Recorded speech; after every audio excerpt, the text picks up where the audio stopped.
Hello दोस्तों, आप सुन रहे हैं हॉरर स्टोरी फियर फैक्ट्स के साथ। आज की कहानी हमारे साथ शेयर की है अभी ने। तो आइए सुनते हैं अभी के पॉइंट ऑफ व्यू से। दोस्तों, मेरा नाम अभी है और मैं उस दिन बहुत खुश था। मेरे चाचा की लड़की को बेटा हुआ था, तो मैं उनको मिलने के लिए उनके घर आया था। उनका घर हमारे गांव से बहुत दूर था, इसलिए मैं और मेरा दोस्त रवि उसके घर गए थे।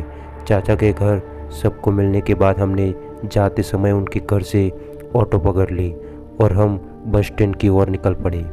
वहाँ जाके हमको पता चला कि आखिरी बस तो रात को 8 बजे आने वाली है और 8 बजने में अभी बहुत टाइम था। हमें थोड़ी देर के लिए बस स्टैंड पर टहलने का टाइम मिला था। हम टहल ही रहे थे, तब एक पुलिस वाला हमें कब का घूर रहा था, मानो कि हम कोई चोर हो। थोड़ी देर बाद वो पुलिस वाला हमारे पास आकर ऊंची आवाज़ में बोलने लगता है, अरे ओ भाई, यहाँ क्या कर रहे हो? आते जाते लोगों को कब के घूर रहे हो? चलो पुलिस स्टेशन, तुम्हें अभी ठिकाने लगाता हूँ। और जैसे तैसे करके हाथ जोड़ के हमने उसको पूरी बात बताई, तो वो अपने खड़ूसपन से ही कुछ भी ना बताए ही वहाँ से चला गया। सफ़र के शुरुआत में ही हमको अच्छा अनुभव नहीं मिला था। तभी थोड़ी देर बाद बस आती है। हमने देखा कि बस में कुछ गिने चुने लोग ही बचे थे कि तभी कंडक्टर हमारे पास टिकट काटने के लिए आता है और हम कहते हैं, अरे भाई, वो सर्कल के आगे वो रेलवे स्टेशन है ना, वहाँ की टिकट काट दो। तभी हमने देखा कि कंडक्टर के चेहरे के होश उड़ गए। जैसे तैसे उसने टिकट तो काटी, लेकिन जब हम बस के नीचे उतरे तभी उस कंडक्टर ने धीरे से हमें कहा कि भाई अपना ख्याल रखना। कंडक्टर की ये बात सुनकर हम काफ़ी विचारों में गुम हो गए। बस आगे गई, फिर भी वो बस का कंडक्टर वो खिड़की से बार बार पीछे की ओर देखता रहा और हम रेलवे स्टेशन की तरफ आगे चल पड़े। हमने फिर टिकट काउंटर पे जाकर टिकट ली। देखा कि हम जिस ट्रेन में जाना है वो ट्रेन तो रात के 12 बजे है और वो आखिरी ट्रेन है। हम टिकट लेकर स्टेशन के अंदर चले गए। अभी काफ़ी देर होने के कारण हम स्टेशन में टहलने लगे। मैं टहलते टहलते स्टेशन के थोड़ी दूर चला गया। वहाँ एक कंटेनर पड़ा था। मैंने सुना कि उस कंटेनर में से ज़ोर से धड़ाम से आवाज़ आती है। रेलवे के कुछ कर्मचारी उसकी ओर दौड़ने लगते हैं। जैसे ही उन कर्मचारियों ने उस कंटेनर का दरवाज़ा खोला तो डर के मारे मैं तो कांपने लगा। मैंने रवि को उस कंटेनर की तरफ इशारा किया, लेकिन तभी मेरी आंखों में कुछ चला गया, ऐसा मुझे लगा। मेरी आंखें बंद हो गई। जब मेरी आंखें खुली तो मेरे तो होश ही उड़ गए। मैंने देखा कि रवि पटरी के बीचों बीच पड़ा था, जैसे कि रवि को किसी ने मारा हो। मुझे अंदाज़ा हो रहा था कि ट्रेन आ रही है और वो रवि को कुचलकर आगे बढ़ सकती है, और तभी मैंने रवि को सहारा देकर वहाँ से हटा दिया। तभी ट्रेन एकदम स्पीड से आगे खड़े कुछ मजदूरों को कुचलकर निकल गई। तभी मेरे मुंह से चीख निकल गई, मेरा पूरा शरीर कांपने लगा। तभी मेरी नज़र उस कंटेनर पर पड़ी। वहाँ से तेज़ रोशनी आ रही थी। उसने मेरी आंखों को बंद कर रखा था और जैसे ही मेरी आंखें खुली तो मैंने देखा कि मैं रवि की एक टांग खींच के उसको घसीट रहा था। मेरी ये खुद की करतूत देख के मेरा सर चकराने लगा और मैं नीचे बैठकर रवि को कहने लगा, भाई ये सब क्या हो रहा है, मुझे कुछ समझ नहीं आ रहा। तभी रवि ने मुझे कहा, भाई कुछ भी हो जाए तुम अपनी आंखें मत मसलना और उस कंटेनर की ओर मत देखना। तभी मेरी आंखों में जोर की जलन होने लगी और मैंने इस बार हाथों को कस के पकड़ लिया, मसलने नहीं दिया। तभी थोड़ी देर बाद सब कुछ ठीक हो गया। तो मैंने आंखें खोली तो सब पहले जैसा नॉर्मल हो रखा था। वहाँ रवि बेहोश पड़ा था। मैंने उसको सहारा देकर पटरियों की साइड में लिटाया और मदद की पुकार शुरू कर दी। तभी पीछे से एक आवाज़ आती है, तुम्हें पता नहीं है इस कंटेनर के पास आना सख्त मना है?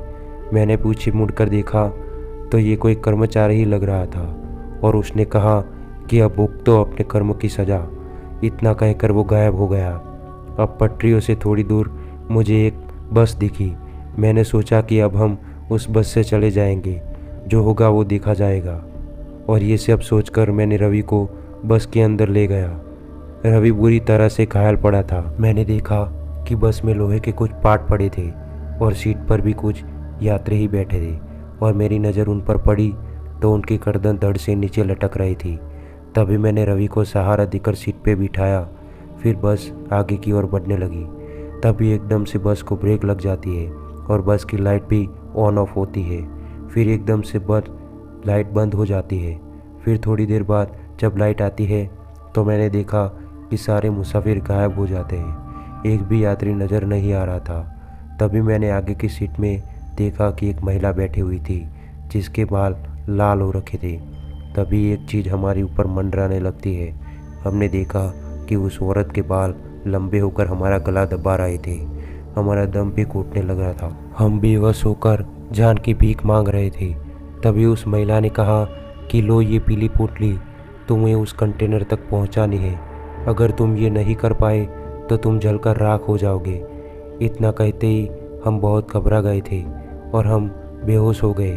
थोड़ी देर बाद जब वो आँख खुली तो मैंने देखा कि हम सड़क के किनारे पड़े थे और हमारे बाजू में वो पीली पोटली पड़ी थी। मुझे पक्का यकीन था अगर ये पीली पोटली हमने उस कंटेनर में नहीं रखी तो आज हमारी मौत पक्की है। हमने ना चाहते हुए भी पीली पोटली को उठाया और मैंने पीछे की ओर देखा तो वो बस अब खंडेर पड़ी थी, जैसे कि वो कई साल पहले की पड़ी हो। जैसे तैसे करके मैं कंटेनर के पास पहुंचा। जैसे ही हम कंटेनर के पास पहुंचे तो एकदम से भीड़ इकट्ठा हो जाती है और सभी मजदूर जिनके कपड़े फटे हुए थे और गर्दन टूटी हुई थी वो लोग मेरे ऊपर टूट पड़े। वो सभी लोग उस पीली पोटली को लेना चाहते थे।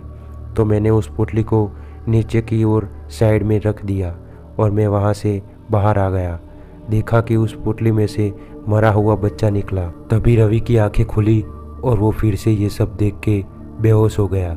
फिर मुझे पता चल गया था कि हम थोड़ी देर भी यहाँ रुके तो इनका भोजन बन जाएंगे। तभी मैंने वहाँ से निकलने की सोची। जैसे ही हम निकलने लगे कि एक मालगाड़ी ने हमें टक्कर मार दी। भगवान का शुक्र है कि हम पटरी की साइड में गिरे थे और हम बेहोश हो गए थे। जैसे ही मेरी आँख खुली तो इस बात को 1 साल बीत गया था। 6 महीने अस्पताल में और 6 महीने घर पे बिताने के बाद मुझे होश आया था। भगवान का शुक्र था कि हम बच गए थे, पर आज भी वो बात रहस्य ही रह गई। वो कंटेनर और वो महिला कौन थी वो दोस्तों आज भी रहस्य ही रह गया। तो दोस्तों आज की कहानी हम यहीं समाप्त करते हैं। अगर आपके साथ भी ऐसी कोई घटना घटी हो तो आप हमारी इंस्टाग्राम चैनल पे शेयर कर सकते हो। तब तक के लिए बाय।